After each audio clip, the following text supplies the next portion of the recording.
There have been some developments since we did part 1.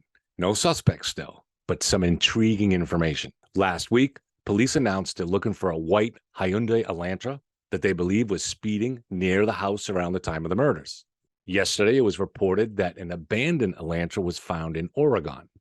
Other possible things have emerged over the last week or two.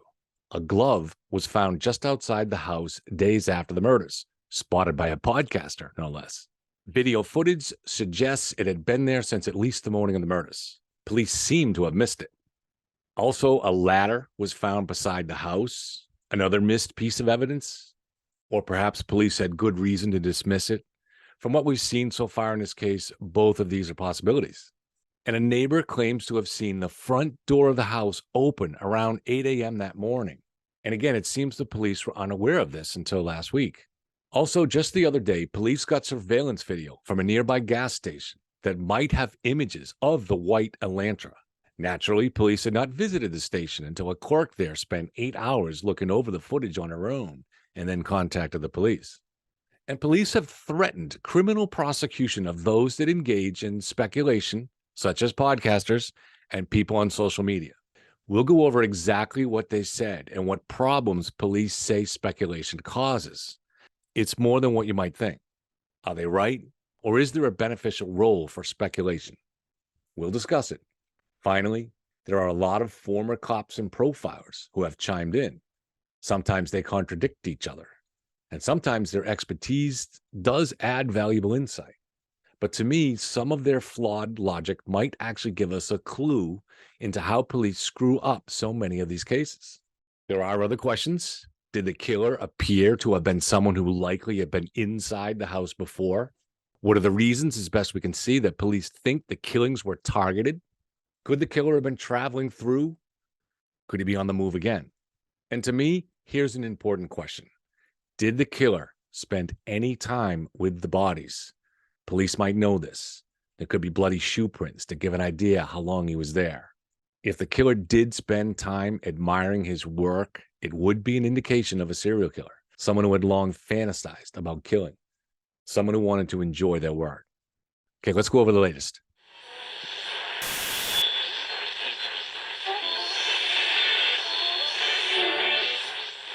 Sorry about the shades. I'm on a targeted chemotherapy and it makes my eyes sensitive to light. After about 5 minutes, I start blinking as though the software inside my head has gone haywire.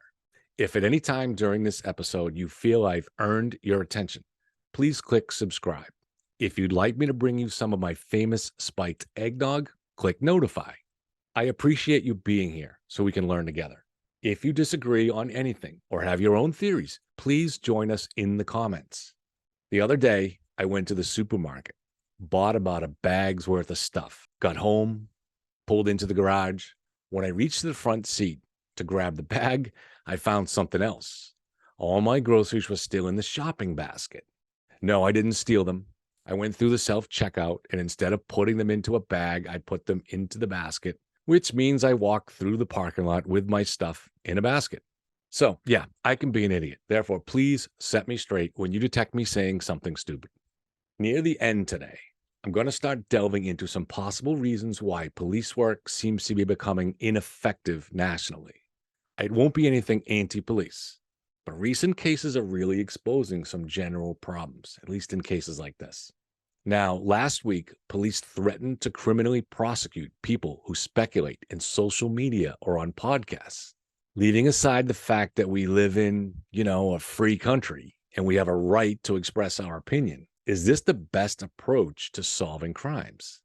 I want to go over this issue carefully because I have a channel, obviously, which deals with true crime, and I want to be responsible. I don't want anything I do to have a negative impact, however small. The line in this between what's responsible and what's not is always something I want to keep a close eye on. Let's go over the police statements.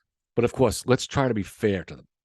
They said, anyone engaging in threats or harassment online needs to understand that they could be subjecting themselves to criminal charges. Okay, sure, of course. Well, threats anyway. But for there to be harassment, someone online would have to be contacting someone directly. However, I don't think that's what police are talking about, which is a little alarming. Defamation is a crime, but it's tricky and usually dealt with in civil court, not criminal court. If I say, I believe OJ killed Nicole, it's a matter of opinion. Obviously, thousands of people and even TV shows have said or implied that he killed Nicole Simpson. Well, he was found not guilty in a trial, but he was also found responsible for their deaths in a civil suit by their families. I think the main defense against defamation there is that if you say OJ killed Nicole, it's understood to be your opinion. So I seriously doubt there will be any prosecutions in Idaho of people speculating online. This is more just an attempt to intimidate people into silence. Police have also said that speculating leads to a flood of dead-end tips, which waste police resources. Maybe. That seems a stretch. In a high-profile case, there are going to be thousands of false tips from cranks. There always are. And police just have to dismiss the ones that don't make sense. This was the case with Lizzie Borden, too, a century before the internet. Police caution the public not to rely on rumors. They say investigators have been monitoring online activity and are aware of the large amount of rumors and misinformation. Well, as in most things in life, judgment and discretion are important. This is why I won't point the finger on this channel at someone innocent, even if it's a reasonable theory. To be clear, I'm not talking about some old historical case like Jack the Ripper or Lizzie Borden. I'm talking about cases where the people are still alive. I've been communicating privately with one of our regular subscribers. Her name is Billy. She does excellent analysis. She has a very coherent theory about the killer in Idaho, but it's not something we can discuss publicly because it involves someone there's a very good chance is completely innocent. In fact, I think is innocent. So judgment has to be applied, and the rules are not black and white. In the Delphi murders, we discussed Keegan Kline, the man who catfished Libby and who is now sitting in jail for other predatory behavior and much more. Yes, he's innocent until proven guilty of the murders. And in fact, I actually believe he wasn't involved in the murders. But because of the other things he's done, he is fair game. However, a lot of people suspect his father was involved in the killings. And I've never felt comfortable talking about that on the channel because his father's never been charged with any related crimes that I know of. As I said, it's not always black and white. However, we really should avoid pointing a finger publicly at people who are likely innocent, unless compelling evidence starts to emerge or unless they've been suspected of similar crimes in the past. As for types of speculation that doesn't point a finger at someone specifically, I'll say this. 1, there should be no harm in it. And 2, it might actually be helpful.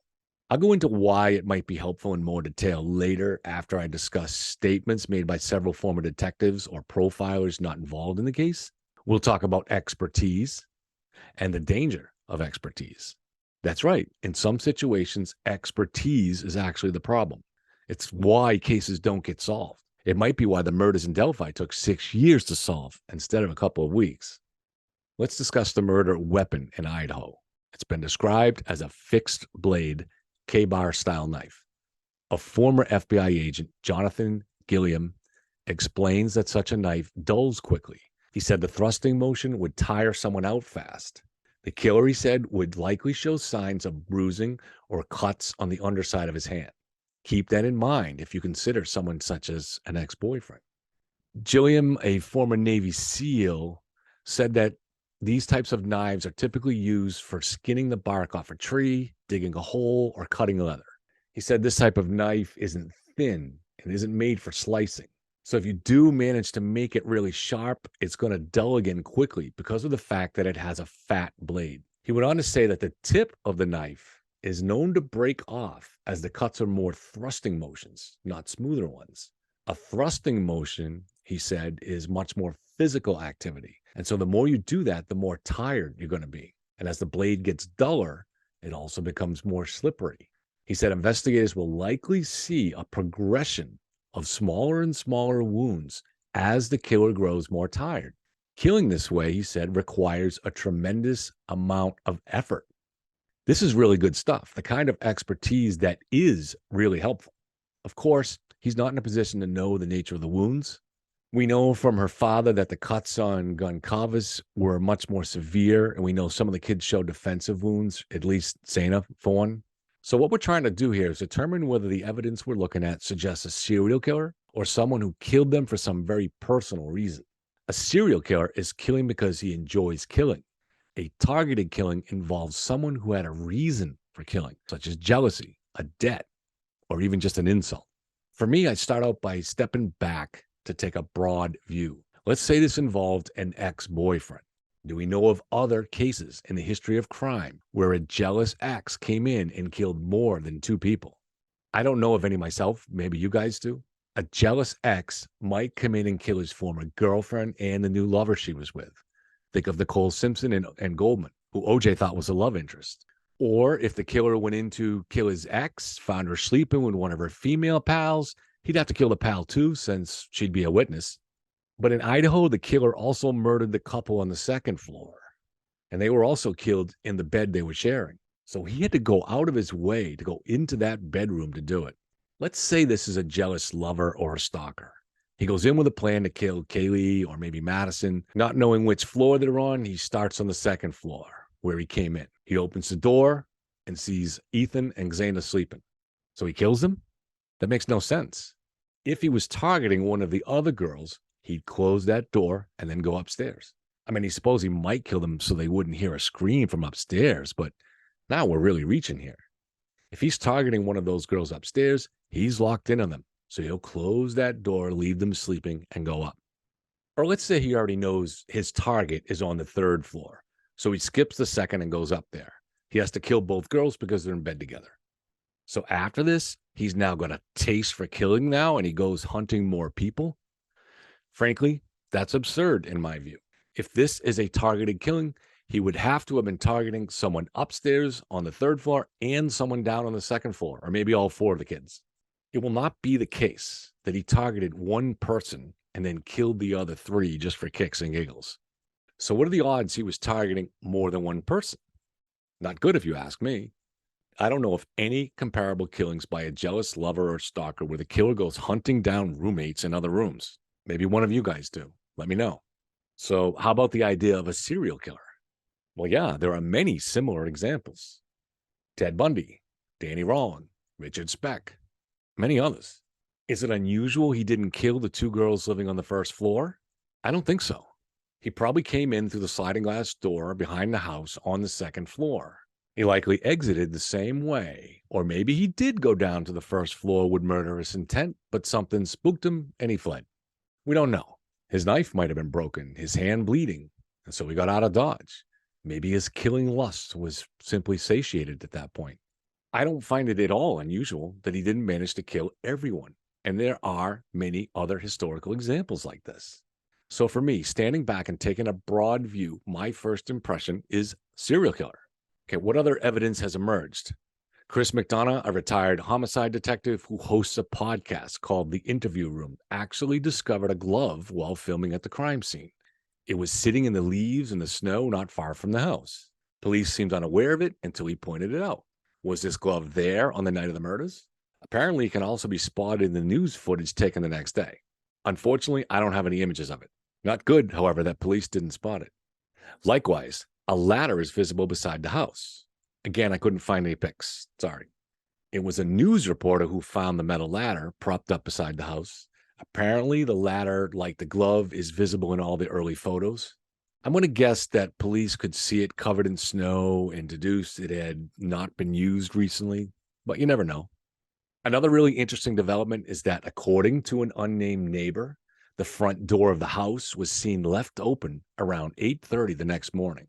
Now, the girls on the first floor had discovered the victims not until about 11:30. So this could be a really big piece of evidence.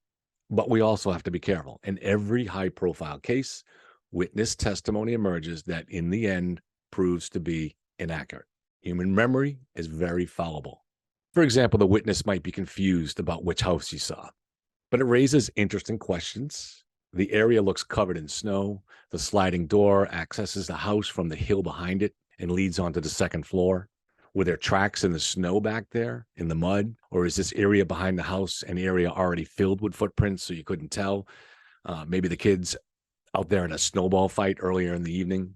From the photos, it looks like a wooded hill behind the house. No doubt the police have searched it. but nothing has been said about that. Did the killer hide in the woods behind the house, come through the door around 3 a.m., then leave through the same sliding door and head back through the woods? Or maybe the killer came around from the street in front, but then went to the back and entered through the sliding door and then returned the same way through that sliding door and then came back around to the street out front.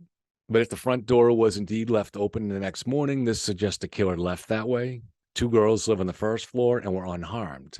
Were their room doors locked? Each door does have a digital lock. Here's another little bit that seems to show police incompetence. The police told the public they were looking for information about a car seen speeding out front, a white Hyundai Elantra. This could be a big lead or a dead end. Well, a clerk at the nearby gas station thought it might be helpful if she checked surveillance footage for the car. Good thinking. So she spent hours over a few days looking, and sure enough, she found a white car. Here's the photo. So she contacted police and they came and they look at the footage. But man, police didn't know to check the gas station footage on their own.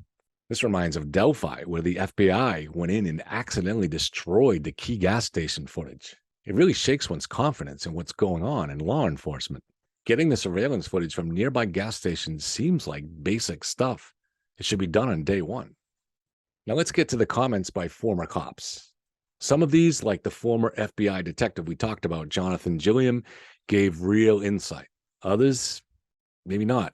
Former FBI profiler Mary Ellen O'Toole told Newsweek that the killer had likely been inside the house before. Maybe. And determining that is the key thing. Well, let's see her reasoning. She says, this is an offender who has been inside other people's homes before for whatever reasons, not invited. They are just comfortable breaking into somebody's home and being inside there. Okay, she continues. When you murder 4 people, you're going to get in and out pretty quickly. And so in order to do that and lowering your own risk level, you have to have some knowledge of that place. There's no logic here. There's no if A, then B. We don't know the killer got in and out quickly. We don't know he wanted to lower his own risk. Psychopaths, for example, famously take crazy risks. It's one of their defining characteristics. Anyone can look that up. An FBI detective shouldn't have to. Her claim isn't even supported by historical examples. The most famous serial killers all went into homes they'd never been in before and killed multiple people. The Man from the Train, Danny Rawling, Ted Bundy, Richard Speck. I'm not even sure if there are any examples of a serial killer going into a home beforehand in order to scope it out just so he can lower his own risk. How did this woman become an FBI profiler? Maybe this is why she's a former profiler. Bill James in his book details the Man from the Train. This was an axe murderer a century ago. And what he would do is get off on a train in a small town, select a home, and kill everyone inside. Most of these homes didn't yet have electricity, so they were pitch dark. And he would go in with a simple oil lamp. He'd go in from room to room, killing with an axe, often killing multiple people in the same room, sometimes in the same bed. Very, very few of his victims ever showed defensive wounds, so they didn't wake up. After the killing was done, he lingered. No quick in and out. He covered mirrors and windows, sometimes made himself something to eat. By sunrise, then he was gone.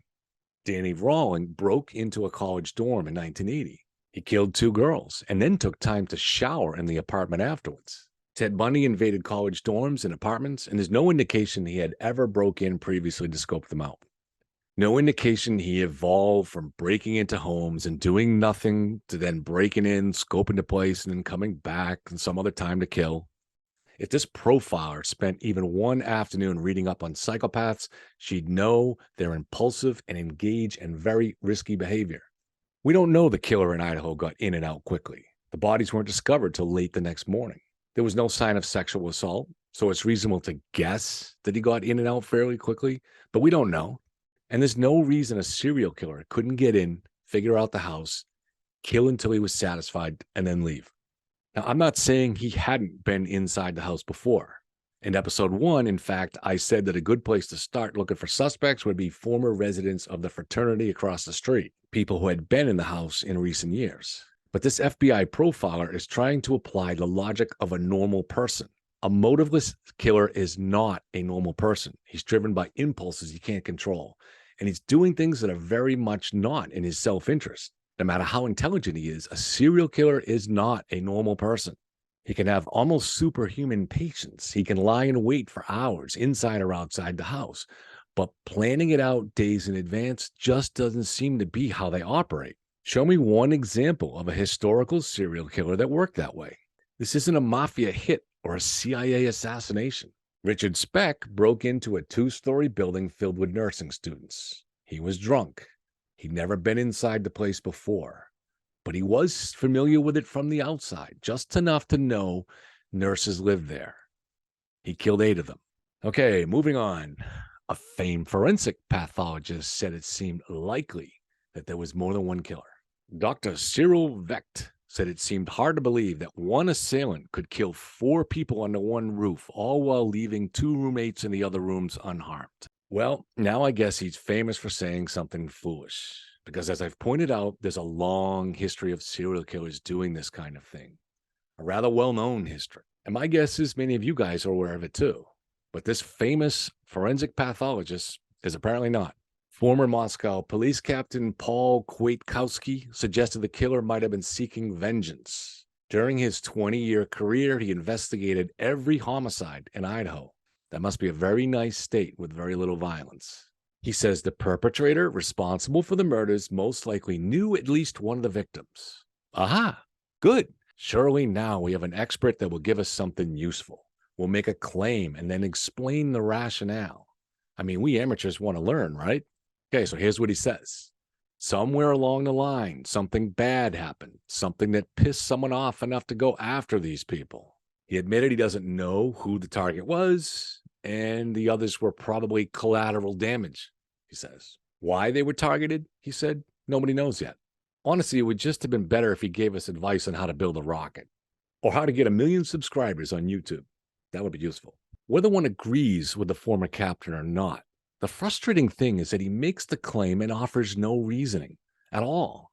If I tell you to never get married in April, you might naturally ask why. Well, don't ask the good captain. It's possible that as a retired captain from the town, he has some inside information. But I have another theory. He's never investigated a serial killer during his entire career. And so he also just doesn't know the historical cases. This is why I said expertise can get in the way of sound judgment. He's not interested in reading about these kinds of cases like serial killers because he figures he's seen enough murders, so what more is there for him to learn? You see, if a murder does not involve a serial killer, and most don't, there's always a motive, money, revenge, an angry outburst, something. So when there's a murder, police proceed methodically to means and motive. Who had access to the victim and who had a reason to kill them? And it's easier that way, right? When we're confronted with a problem, it's easier to have a familiar set of steps and actions to go through. In a murder case, we start looking at all the people that knew the victim and were in the area. What was their relationship? What was their history? The method of searching for a motiveless killer, a serial killer, is much, much harder because he kills people he doesn't know. So it does you no good to look through the known characters, the people in the lives of the victims. A serial killer would ruin an Agatha Christie novel, because he would have hopped randomly onto the train, killed someone, then hopped off in the middle of the English countryside. There'd be no clues to investigate. The novel would be quite short, as would the movie, though perhaps that's a good thing. So these types of cases, motiveless killers, are understandably very tough on police. They're outside their experience range, and normal methods to solving them aren't helpful. But I suspect the problem runs deeper. Channel subscriber Mark Brown got me thinking with a comment. He pointed out that the FBI only hires kids with a 4.0 GPA. I think he's on to something. The FBI wants only the best and the brightest, of course. But does 4.0 indicate the best and the brightest? Does it give you the best people to chase down bad guys? 4.0, squeaky clean, unblemished records, never once pissed a teacher, professor, or supervisor off. First of all, really, really smart people often lack common sense. They lack real-world experience. I mean, this has been known forever. Think of the absent-minded professor archetype. But in today's society, there's even more to it. 4.0 doesn't mean what it used to mean. It doesn't necessarily mean super smart. It means super diligent. It means you always get your homework done on time. It means you never challenge your teacher or your professor. Kids nowadays expect that if they play completely by the rules, they'll get perfect grades. And that system, of course, works for the teachers too. I mean, how easy is it when everyone plays by your rules? So the kids that get 4.0 today are the kids that are less likely to push back, to break boundaries, to explore, to challenge. This really limits their understanding of the everyday world. Would you send someone like that into bargain for your child's life with a terrorist? Of course not. A good friend of mine worked at a car dealership. He was kind of a jack of all trades who they could send into any situation, from auctions to repairs to insurance claims. And he also was a reformed cocaine addict who still fell off every couple of years or so and went on a days-long binge. The owners of the dealership owned a boat off the coast, and Ronnie was the only one who could competently drive it. Like I said, the kid could do anything. He once told me that you could take him anywhere in the country, drop him off at a bar, and he could spot the drug dealer within a minute. So I ask you, could the kid the cops hire with this squeaky clean 4.0 do that? Okay, maybe that's not the best example because we don't want the police hiring coke addicts just so they can spot dealers, but I think you can understand what I'm saying. That kid who never argued with the professor, who always had his homework on time, who studied for every test, someone who valued his GPA more than he did understanding things, is he likely to catch a bad guy?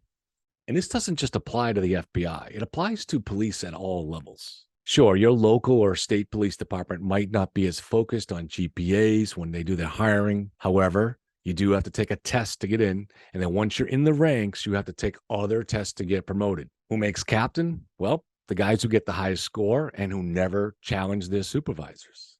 The same kid who put his GPA above understanding, who never bucked the system, who had all the politically correct answers, who never challenged anything, unless he got a B in class. He challenged that. Learning how to think critically does mean challenging people and ideas. It does mean testing boundaries. The kid who doesn't grow up privileged is the kid who is out there hustling in the world. I'm not talking about breaking laws, but give me the kid out there hawking t-shirts over the kid who only goes from his bedroom to the varsity playing field, to the classroom and back to his bedroom. The kid hawking t-shirts has to learn how to get inside the heads of other people, like anyone in sales. How are you going to understand bad guys if you can't get in other people's heads? I'm not saying there isn't a role for test takers on the force. These are people that tend to be pretty smart and very responsible people, upstanding citizens. But they might not be the best people to, solve crimes. All right, let's finish up. Let me know if you agree with my logic. In Idaho, you have two possible paths in the case. Either the killer was targeting someone, which means he had a motive, or the killer had no motive beyond the thrill of killing. This is, of course, a situation in any murder, but the vast majority of murders do involve a motive. But when a case involves killing multiple people on two floors like this, you have to start by at least raising the possibility of the second path, the serial killer. As I said earlier, you have to stand back and try to take a broad view in order to emphasize one road or the other. If this is a targeted killing, so someone with a motive, it would make no sense to kill 4 people unless there were multiple targets. You would need at least one target in each of those 2 bedrooms, which is not impossible. Maybe someone came to a party earlier in the semester, got thrown out, and came to take revenge on a bunch of residents. But to me, that seems unlikely. So if the choice is between a killer having multiple targets in different bedrooms or a serial killer coming in with the purpose of killing random people, I lean very strongly toward the serial killer. How can police search for such a killer? It's very hard. In the Delphi case, Richard Allen was likely similar in that he had no motive, or his motive was sexual, which is another branch of the motiveless killer. However, the unique location of the bridge made it highly likely it was a local, someone who knew the terrain. That gave the police a small, manageable pool of suspects, of potential suspects. But Moscow is a college town, thousands of people moving in and out every year, friends and relatives visiting. Maybe the killer had once attended a party there. The kegs were on the deck outside by the sliding glass door on the second floor, so he knew he could get in that way. But the list of people who once attended a party inside that house is going to be very long. It's probably going to be the case that police won't have any more evidence on this killer until he strikes again. Thank you for your time. You know the drill. Please click subscribe and notify, join the conversation. I hope you all have a Merry Christmas, and I look forward to seeing you again soon.